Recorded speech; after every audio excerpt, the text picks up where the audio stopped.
Hello and welcome back to another Magic the Gathering EDH deck tech idea. Today we are diving into a Seamonster tribal deck that's sure to turn a few heads at your playgroup. Stick around as we are exploring Kiora, Sovereign of the Deep, and the incredible synergies that makes this deck a force to be reckoned with. But before we jump into today's video, I want to make a shout out for Mythatom. Check out their high quality Magic the Gathering and other fantasy products via the link in the notes below and use my discount code LATSEL for 10% off your order. Not only does this commander come with an extraordinary artwork, but it's also a really powerful commander. First of all, it has great inbuilt protection because it has ward free, which makes it really hard to target for your opponents. She also comes with a really powerful triggered ability, because whenever you cast a Seamonster type from your hand, you get to look at the top X cards of your library, where X is that spell's mana value. And guess what? Most Seamonster types have extremely high mana value. Then you may cast a spell with mana value less than the mana value of that spell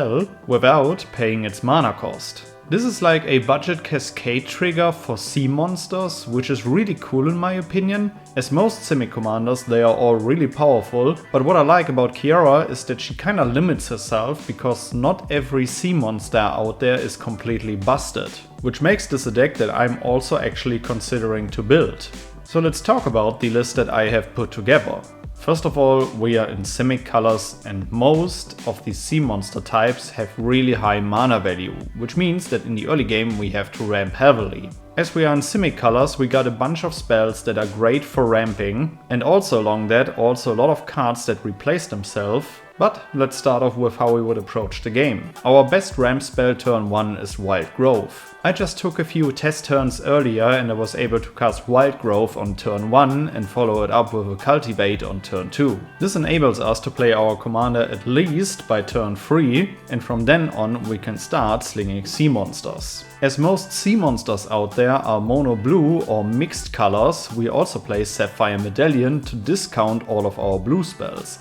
This deck mostly plays blue spells because all Seamonsters are blue, which makes Sapphire Medallion one of the rare mana artifacts that we play in this deck. As I've talked about cards that also replace themselves, we play Growth Spiral, a really powerful ramp spell in Simic colors as you draw a card and can put a land into play. Following up with Planar Genesis, which has kinda a similar effect, but is really powerful. If it fits into our curve, we also want to kick Joint Exploration, a great top deck manipulation which can also come in handy if we want to cast something and use Kiora's trigger, but also in the early game it is a great card simply because we can draw another card, get information about the top deck of our library and also put a land into play. As soon as we have one of our first Krakens on the battlefield, we want to fire off Traverse the Outlands, my favorite green ramp spell, which puts a bunch of basic lands onto the battlefield. And even if our opponents still remove one of our very powerful Krakens, we still have Kiora on the battlefield, and due to having ward free, it will be really hard for our opponents to get rid of her,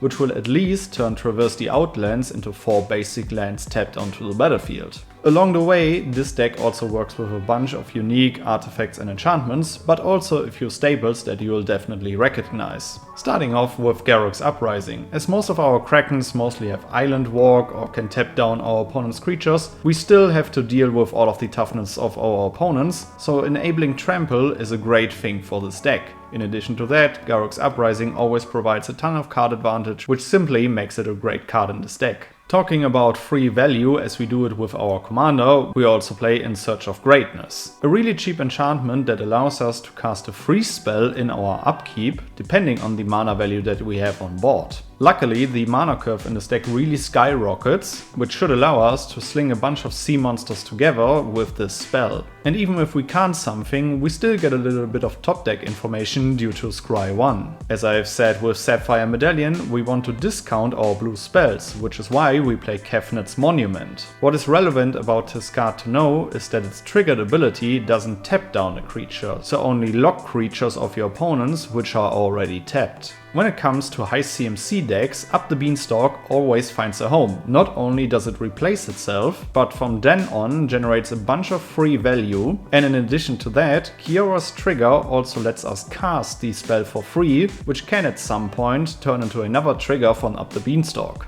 When it comes to slinging spells together and especially high-powered creatures, Monstrous Vortex always needs to be added to the deck. This card will allow you to go through your deck in one turn, and if you then find your only haste enabler in this deck, you should be able to win on the spot. When it comes to generating mana or also card advantage, we add Kozilek's Unsealing to this deck, a very unique enchantment, which depending on our creature spell's mana value either generates tokens which can be used for even more mana or lets us draw a bunch of cards. Once we have committed Kiora to the battlefield, we want to cast cheap sea monsters to immediately start using her triggered ability, which is why we cast Erixmathi's Slumbering Isle. This creature will serve as a mana creature for a very long time, but we get a trigger from Kiora with this card, which can either hit a ram spell or one of our artifacts or enchantments. We also play Grappling Kraken. Especially in a deck that ramps heavily, his landfall mechanic is extremely powerful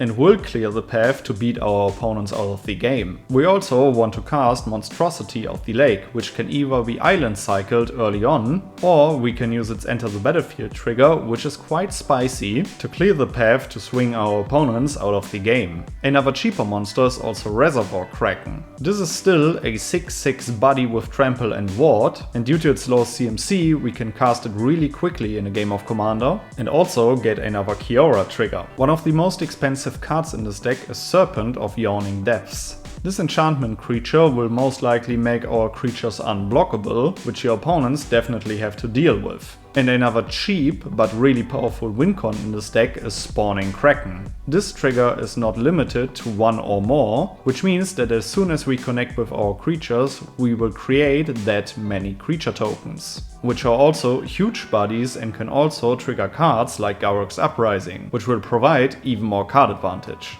Once we have created even more card advantage and also a mana advantage with those cheaper sea monsters, we will start casting more expensive sea monsters to finally close out the game. For example, Brynlin, the Moon Kraken. This powerful Kraken will keep our opponent's boards in check, as we will bounce all of their nasty non-land permanents with future cards. To again clear the path, by tapping all of our opponent's creatures, we will cast Breaching Leviathan. This is quite an older card, but it still packs a really heavy punch, as it taps down all non-blue creatures and doesn't make them untap during their controller's next untap step. And never forget that all of these casts trigger Kiora again for additional value. The reason why we play a bunch of snow-covered basics in this deck is because of Icebreaker Kraken. With all of our ram spells that mostly find basic lands, we want to discount this one to get a really impactful turn by casting this one for maybe only 2 mana. Again, we will clear the path by either tapping our opponent's creatures down or by simply bouncing them to our opponent's hand. This is why we also play Scourge of Fleets. As we do have a bunch of islands in this deck and mostly prefer those one with our ram spells, we will bounce mostly all of our opponent's creatures.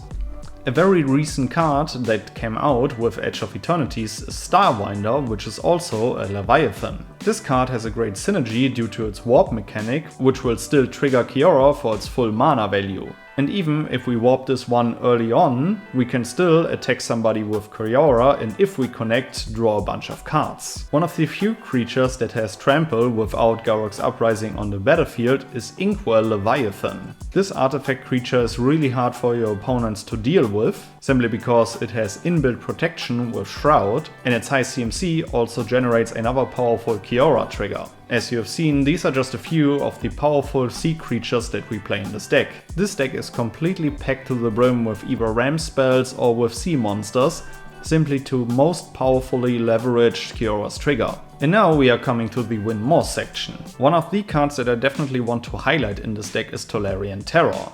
This is also a sea monster that discounts itself, and it fits perfectly into what we want to do. We want to ramp in the early game, which will fill up our graveyard with a bunch of instant and sorceries, and once we have Kiora on the battlefield, and depending on with how hard we ramped earlier, we can still cast this one in the same turn for just 1 mana and get another free Kiora trigger. When it comes to sea monsters, we definitely have to add Koma Cosmos Serpent. This card can single-handedly win you games, and this is exactly why it fits perfectly into this deck. If we are playing the Cosmos Serpent we also play the World Eater, another powerful sea monster which not only has really powerful stat lines, but it also brings inbuilt protection and a really powerful connect trigger. Another great turn 1 play is Quest for Ula's Temple, a very powerful enchantment which can accumulate counters, and once it has enough counters can cheat so many creatures into play in one turn cycle that you can swing at least one player out. Sadly, this is no cast which won't trigger Kiora,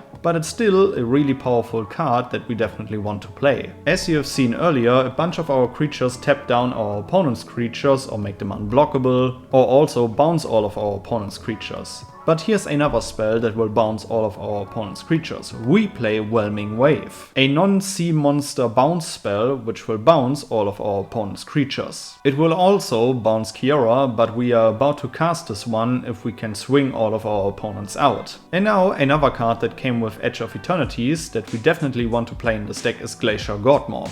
This is the only haste enabler for this deck, but it really packs a punch. If we have this one on the battlefield and chained into a few other sea monsters, and then either just make our land drop for turn or cast a Traverse the Outlands, we can punch all of our opponents out of the game, which is definitely the reason why I added this one to the deck. I just did it myself a few weeks ago, that I was able to win a game of Commander by having this one on the battlefield, casting Traverse the Outlands, and going for my final overrun effect. Alright guys, these were a few cards that I would play in Kiora, Sovereign of the Deep. Let me know which cards you would add to the deck, which legendary creature I shall feature next. Make sure to check out my full deck list in the notes below, and then I would say see you in the next one. Goodbye guys.